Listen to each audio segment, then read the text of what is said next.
Hey there guys, welcome back to Mana Down Under. For today's Commander deck tech, we are looking at Golos the Tireless Pilgrim.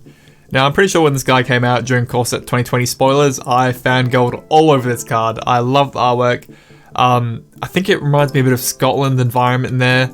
And the colours. It's got all the colours represented in, but it's still kind of nice calming environment. Plus the characters are very mysterious, I want to know more about them. This artwork really does it for me. No, but none of that. So Golos is 5 mana, a 3/5 scout creature, weird type. But when Golos enters the battlefield, you may search your library for a land card and put it onto the battlefield tapped. Doesn't care what land it is, it can be any land. But know that it says tapped. It will forcibly put a tapped land in. Also, pay 7 mana, so 2 generic and Wooburg. Exile top 3 cards of your library, you may play them this turn without paying their mana cost. Again, it doesn't care what card type, you can play your lands, instant sorceries, whatever you want, no mana cost. For 7 mana, you can play the top 3 cards for nothing. That's nuts. So a bit of a breakdown. His first part about lands, I've gone with the ramp build here, with a bit more budget side where we care about gates, trying to get free win there. And the next part for him is all about manipulating top of your deck, so you can get more value out of him. And I can hear my cat crying at the door. So let's go into him. Alright, so first up, since when he enters the battlefield, you can get a free land. We've got a bit of a reset or enter the battlefield effect theme here. So things like Conjurer's Closet and Soul Herder give us a consistent form of resetting Golos to get more lands out of him. Same with Venser, but Venser's ability to give creatures unblockable can be very handy. Also on the side note, Seb McKinnon, the artwork for Soul Herder, he always does so well. We've got 2 cheap little resets here, but we've got the big boy Deadeye Navigator.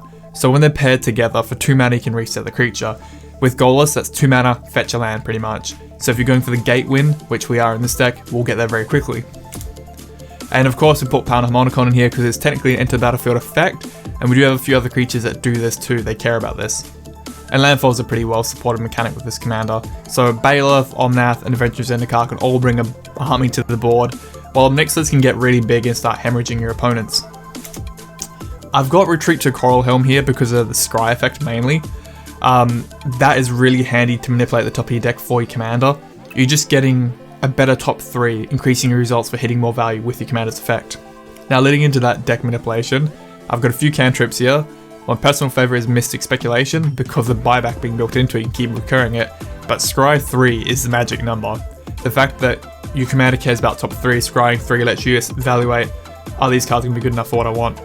Brainstorm's here because we can take cards from our hand, put them on top of our deck, and then activate Golos. So if we have big things in our hand we want to cheat in, good way to return them.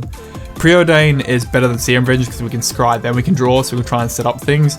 But Serum Vengeance is pretty good, still removing a card and getting that scry 2 mechanic built in.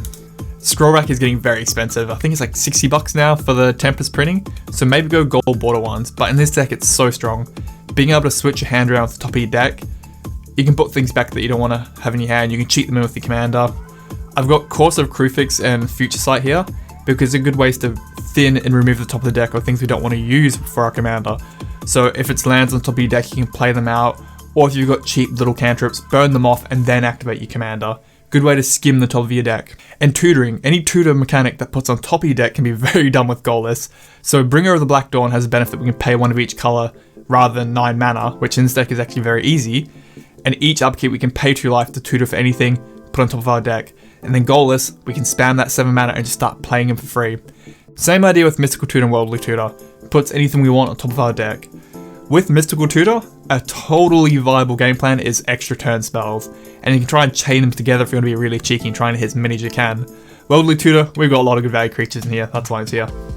Noxious Revival can be a really good gotcha card in this deck, where before you activate Golos, you can go, activate this, return a key piece from your graveyard back on top of your deck, and then play it for free with your commander. Lastly, Congregation at Dawn is probably the most broken card in this deck. We have a bit of protection for it later on, we'll go through that. But for 3 mana, instant speed, search your library for up to 3 creature cards, reveal them, shuffle your library, put them on top of your library. Your commander cares about the number 3, so let's think. We're in 5 colours and we can find any 3 creatures. I'm pretty sure we'll find some infinite combos here that will win the game. Things I've just got top of my head, Kiki Jiki and Restoration Angel. Good enough for Modern, good enough for here. How about mix a Cradle of Behemoth in there? If you've got a big army, use him to win this game. Or mix it things like If That Betrays or World Spyworm, maybe World Spyworm and Kiki Jiki. Make a copy of it, throw a 15/15 token. Ovenwall Hydra is equal to all our lands, and it gets us more lands if we go the gate win. Or the Blight Dragon, maybe the Blight Dragon with Craterhoof. You have that big buff on effect, and the Blight Dragon give itself haste. Like, you can pick any 3 creatures, put them on top of your deck, and then pay the 7 mana for your commander and cheat them straight in, and you'll probably win right there. Very dumb, very abusive. These are just my picks. There are so many cards you can go with. If you want to go all Eldrazi, have all the big Annihilator boys, do that, and you'll do fine. Even Blightsteel Colossus, I really thought about it, but Blightsteel like $80 now, so nah. Alright, leading into support. So, our commander is very mana hungry. At 7 mana in activation, if we can reset our lands, it will help out a lot. Seedborn Muse and Wilderness Reclamation let us untap all our lands and then some during each turn. Early Harvest is a one-off untap all your lands, but if your commander Goalless actually hits it on his activation, it gives you another go. We've got a little bit of draw here. Urban Evolution just lets us draw 3, then we can play another land. Tatyova is very fun here. For landfall, draw a card, gain life. Pretty strong and consistent in this deck. Hornagri does give everyone landfall, draw a card, but we are hopefully more consistent and dropping more lands than our opponent, so we should do fine there. Ugin actually makes our commander a bit cheaper to play, and he can give us card advantage through the tokens he generates, and his removal is pretty handy to have. Bird's Paradise, must have in 5-color deck, and we've got 2 pairs of booties for our Pilgrim here so he can explore the environment. Alright, we're going to do our mana sources before we do like a wrap up, and even our control and disruption, because it's a bit more important in this deck, that's the main theme of the deck. So since we're about gates, we've got Root, we've got Open the Gates, and we've got District Guide and Creeper Vine. They can all search out gates in particular, which we care about of course. But we've also chucked in a Burgeoning, so we can play lands whenever our opponent's playing lands, and Sylvan Scrying can fetch any land.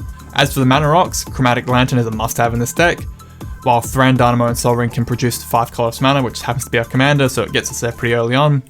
And I've got Izzet, Selesnya and Dimir signets here, just to help deal with the colors we need. Just make sure whatever signets you do go, that you've got at least your 5 colors there. And before we lead into lands, the last one, Amulet of Vigor. This card is $30 now, it's getting expensive, but it really does break our land base. It says all our permanents enter the battlefield are untapped if they would enter tapped. So it turns all our gates into value lands. So in saying that, we do run all 10 guild gates. We also run all 10 temples. Now, some people might not run all 10 temples, but I did because each of them has Scry 1 built in. And we constantly want to be manipulating the top of our deck for our commander's value. Other lands to consider, I've got Field of Dead here. Every time it or another land is battlefield under your control, if you have 7 or more lands with different names, you get a zombie token. Mid to late game, you're just constantly pumping out tokens. Plaza of Harmony can gain us a bit of life and can tap for any color really in this deck. Maze's End, like I said, can fetch out more lands that we need, and it's our win condition. It can be an easy win in this deck. Just some random lands here. Command Tower, Path of Ancestry, and City of Brass will give us any color we need. Cascading Cataracts is the ultimate filter land. Thespian Stage can be a double of any land we need, whether it be another Maze's End. And Temple of the False God lets us get our commander's ability online straight away after playing him. For example, Goalless is 5 mana, but his activation is at 7, so when he enters the battlefield at 5 mana, you tutor for the Temple of False Gods, you can put it straight into play, and then you're at 7 mana. As for basics, it's just 1 of each basic, and you know my style, like my Unglued, my little bit of vintage. Now wrapping up for Disruption, there are some really good board wipes for Goalless. Divine Reckoning and Dew Blast work well, because they leave a 1 creature standing, your commander, the one you care about. Plus, Divine Reckoning has that flashback. Casualty War is one of my new favourite removal for commander. For 6 mana, you can wreck 5 permanents. Just saying, it's pretty good. I do run a couple counter spells mainly to protect our commander, trying to get them in or activate them. So Rewind and Negate and Dovin's Veto are my options. I've mainly gone with the non-creature ones because creatures aren't going to stop our commander unless they've got removal built in.